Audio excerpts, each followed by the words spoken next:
पङ्कजवासिनि देवसुपूजित सद्गुणवर्षिणि शान्तियुते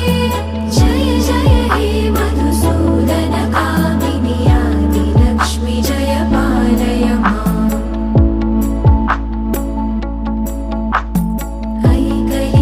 ऐकलिकल्मषनाशिनि Kamini वैदिकरूपिणि वेदमये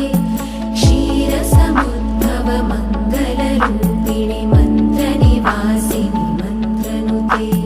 मङ्गलदायिनि अम्बुजवासिनि देवगणाश्रितपादयुते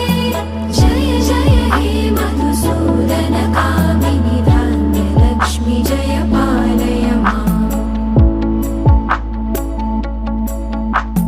Jai वरवर्षिणि Vaishnavi Bhargavi मन्त्रस्वरूपिणि मन्त्रमये सुरगणपूजित शीघ्रफलप्रद